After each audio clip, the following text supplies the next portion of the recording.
In this episode, we explore waterfalls, lighthouses, and rocky beaches along the north shore of Minnesota.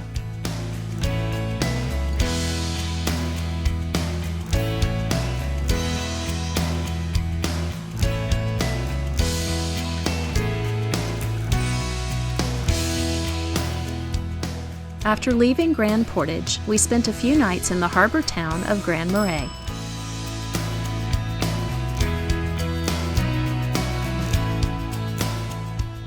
It's a popular vacation spot and a great place for lots of outdoor activities.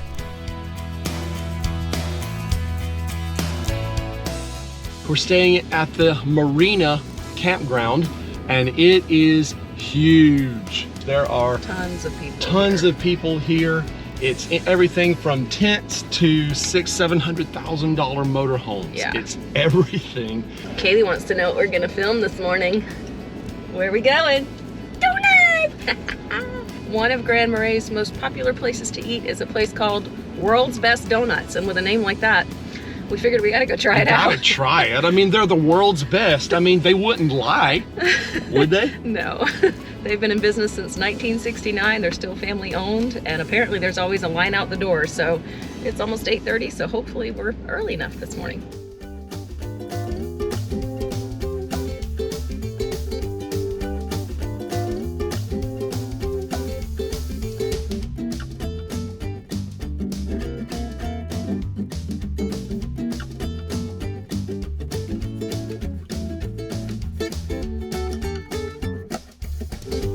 Score! Yay! We braved the line! But we're going to exert a lot of self-control, and we're not gonna eat them now. These are gonna be a treat for later after we've done a lot of hiking. So we've got lots and lots of hikes Yeah. planned today. Yeah, we have to earn these donuts, so we'll let you know what we think about them up ahead.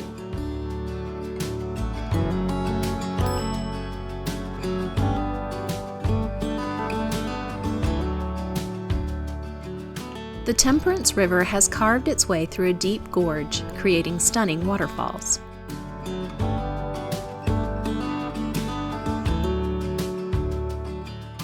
Viewing points and bridges along the trail offer close-up views of the fast-moving water.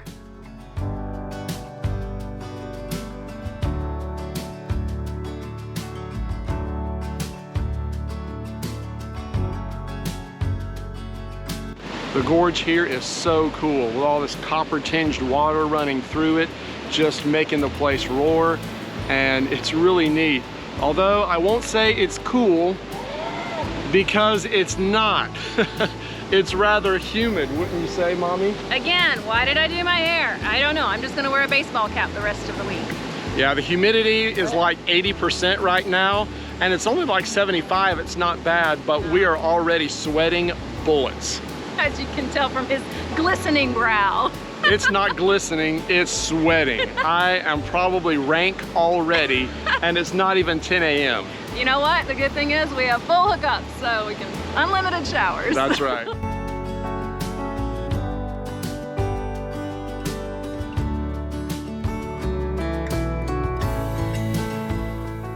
Crossing over the highway, we saw the Temperance River Bridge and the mouth of the river flowing into Lake Superior.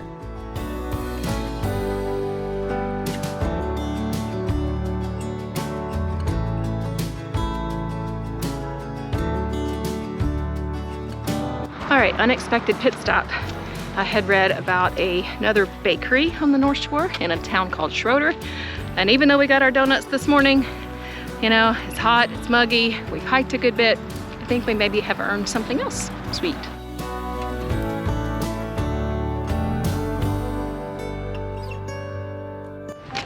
Cinnamon roll. With caramel sauce. Yay!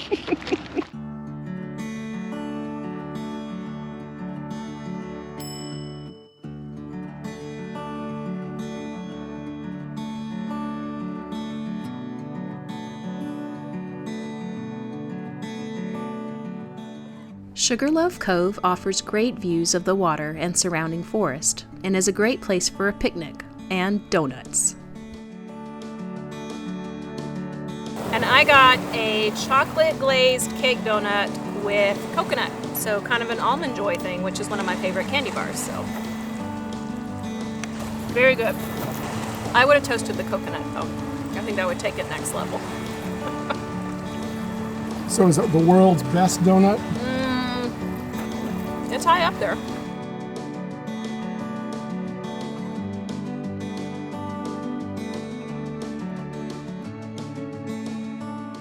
The cove is named after Sugarloaf Point, a prominent rock outcropping that juts into the lake.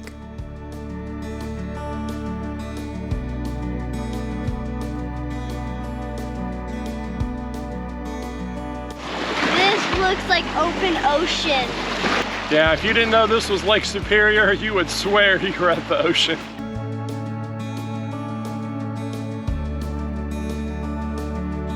The best part about Sugarloaf Cove is that there's nobody here. We've been really surprised at the crowds that we've seen on the North Shore so far. It's been the weekend. We were here on a Saturday, Sunday, so we thought maybe that was why, but today's a Monday and people are definitely still out. So this is a nice little quiet retreat. You can just hear the waves lapping on the shore.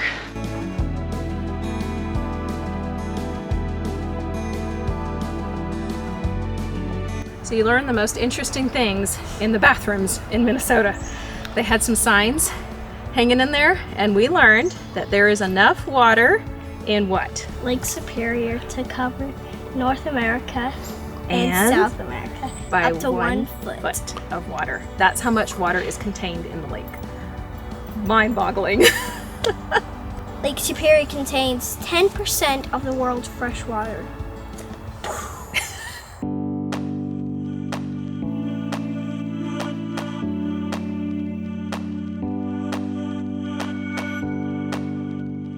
Back when we lived in Grand Forks, the closest legitimate ski area that we could drive to was here, Lutsen Mountains on the North Shore. It's not nearly as big as the ski areas that you'll see in the Rockies or even in parts of the Appalachian Mountains, but the biggest mountain here, Moose Mountain, has a vertical drop of about 950 feet, which by Midwest standards is pretty big.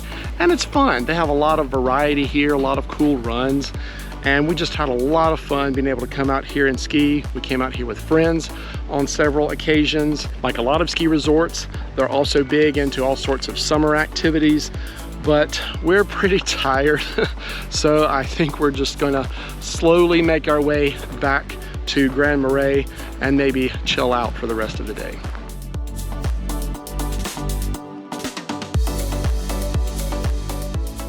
We capped off our amazing day at Artist Point, a popular spot in Grand Marais to watch the sunset. A weathered concrete and rock breakwall leads into the lake with sweeping views of the town, the harbor, and Lake Superior. We would tell you what we thought about the caramel roll we got at Schroeder's earlier, but it mysteriously vanished. Oops. I have no idea what happened. Kaylee, do you have any idea what happened? Yummy. You ate it? Where was my piece? You had a piece. Oh, there's evidence on your lip. I see cinnamon on the lip. I have to live with this. You see this? I have to live with this. You ate a piece too. No, don't mislead all the nice people. You ate a piece and you ate a piece too.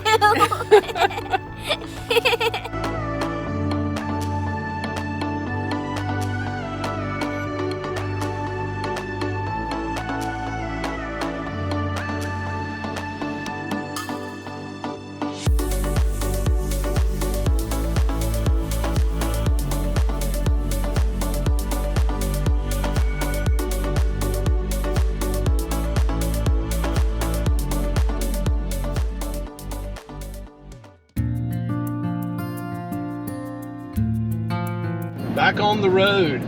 Yesterday we actually drove south, which is the same road that we're going on now, and that's been something that's been a bit of a shift, actually a pretty big shift from when we had our motorhome.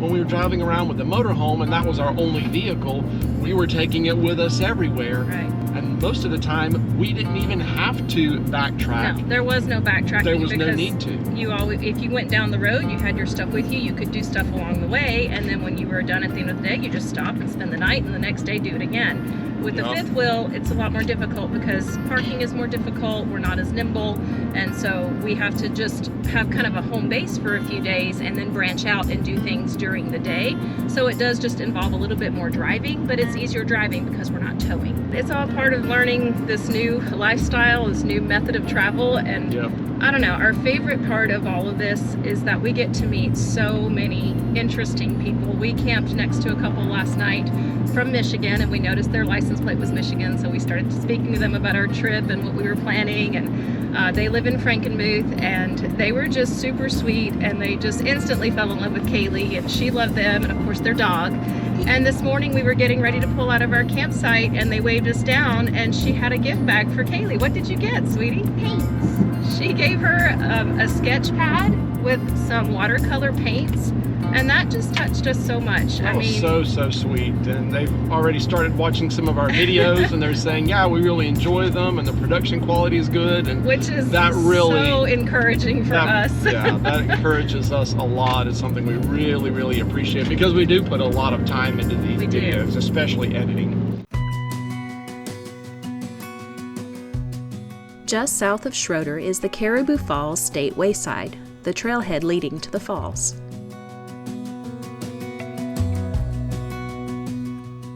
The hike is under a mile and follows the Caribou River to a platform with a great view.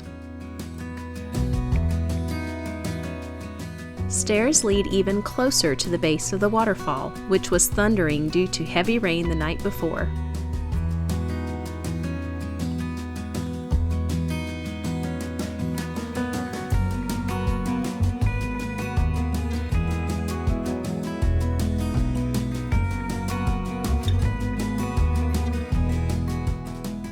We've made it to our next state park that we're going to visit. This one is Tettegouche State Park.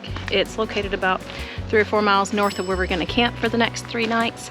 And they actually had a parking lot big enough that we were able to pull in while towing. So that was pretty cool. We got to just stop and have a quick picnic lunch. And now we are hiking to Shovel Point. This is a nice overlook along the shore, and it's been drizzling a little bit off and on, but it's kind of windy, so I'm hoping that the waves will really be crashing.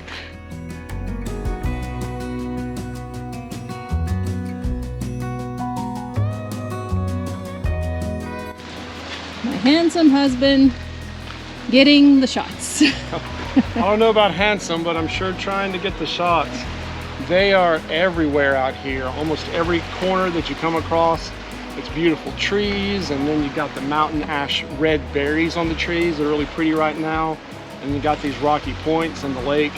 I love the North Shore. The drive up through here is actually consistently rated as one of the most scenic in the country, and I think it really lives up to it.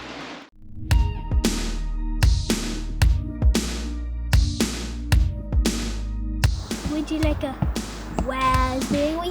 You can have it. Are you sure? I'm positive.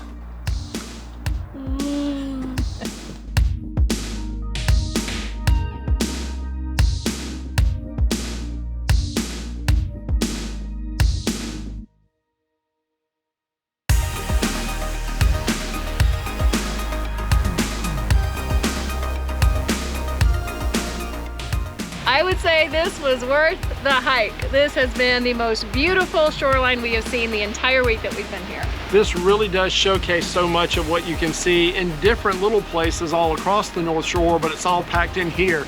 You've got sea caves out there, and the wind is just blowing the waves, crashing up against the rocks. And who did we get to meet, Kaylee? Some people from Norway. We did. We met a couple from Oslo, and they were so sweet. It was just like we were talking this morning, just meeting people along the way as you travel is such a highlight.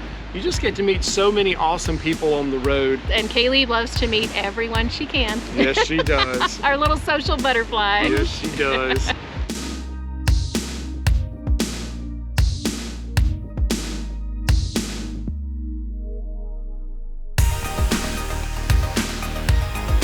How can you not love this? I got my wish. The wind's blowing, the waves are crashing. and no mosquitoes. I'm happy.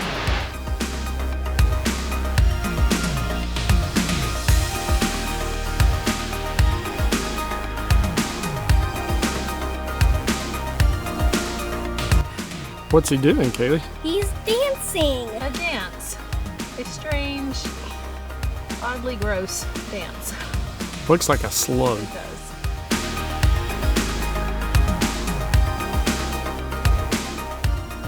We finished the evening soaking up the waves from the beach near our campground in Silver Bay until we got rained out.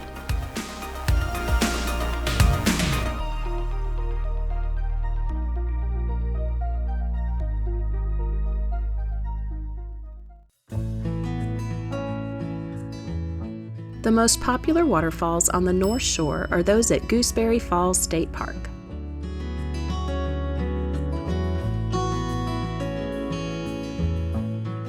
There are 3 main waterfalls along the Gooseberry River, and they are all easily accessible with minimal hiking.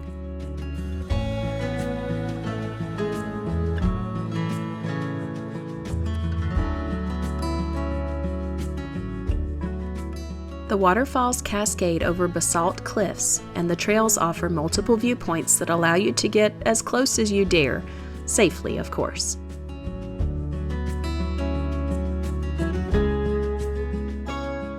Gooseberry Falls was the first of 8 Minnesota state parks created along the shore of Lake Superior, and the Civilian Conservation Corps built many of the park's trails and buildings in the 1930s.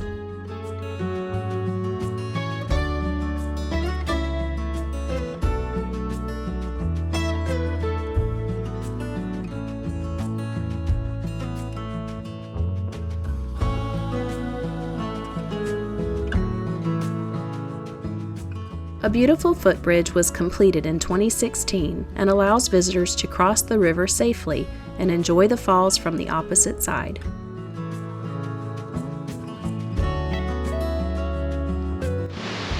Are we hugging? We have a hugger. A hugger? Yeah, she's a hugger. What's a hugger? Kaylee is a hugger. She loves to hug, especially squeeze hugs. Rib breaking.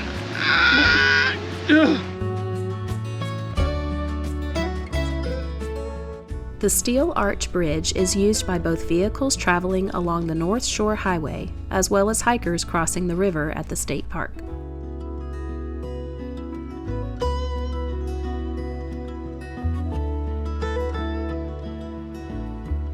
Well, Gooseberry Falls State Park is certainly one of the most beautiful places on the North Shore, but it is also one of the busiest. So if you're gonna come, try to come early, go straight to the falls and do the visitor center at the end of your visit.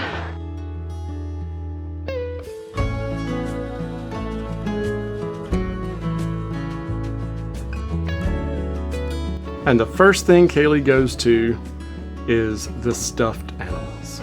Mommy's kind of drawn to them herself. Ribbit.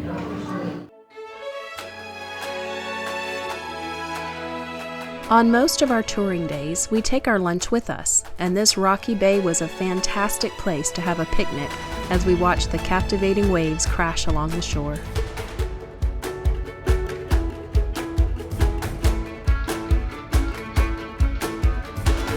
This is so cool. We have never seen Lake Superior like this.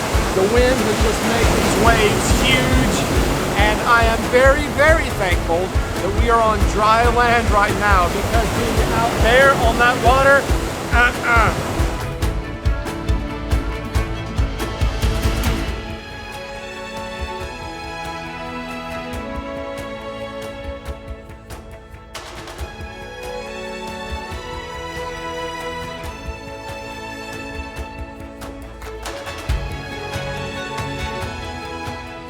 Iona's beach is a crescent-shaped beach known for its unique pink volcanic pebbles that create a soft tinkling sound when waves pull them back into the lake.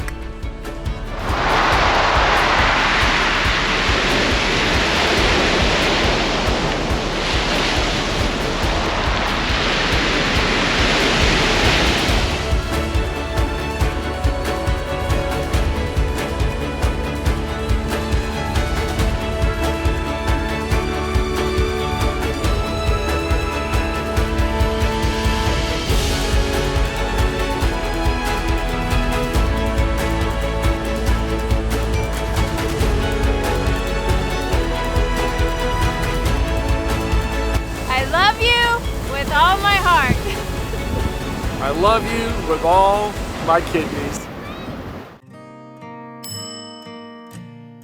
The most iconic site on the North Shore is Split Rock Lighthouse, which was built in 1910 and operated until 1969. In the years prior to its construction, severe storms on the lake claimed the lives of many sailors. But during the operation of the lighthouse, there were no shipwrecks in the vicinity of its light.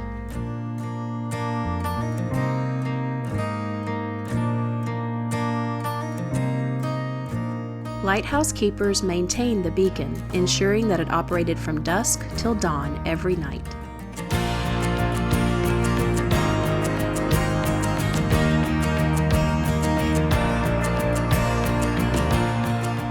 The Fresnel lens used at Split Rock could be seen up to 22 miles away, and the foghorn could be heard from 5 miles away. For the first 14 years of its use, the lighthouse could only be accessed by boat, creating months of isolation for the keepers and their families. Though it was built on the top of a 130-foot cliff, spray from the lake in the winter would often freeze several inches thick on the structures. It took true dedication from the keepers to endure the harsh conditions at Split Rock in order to keep sailors safe in times of trouble.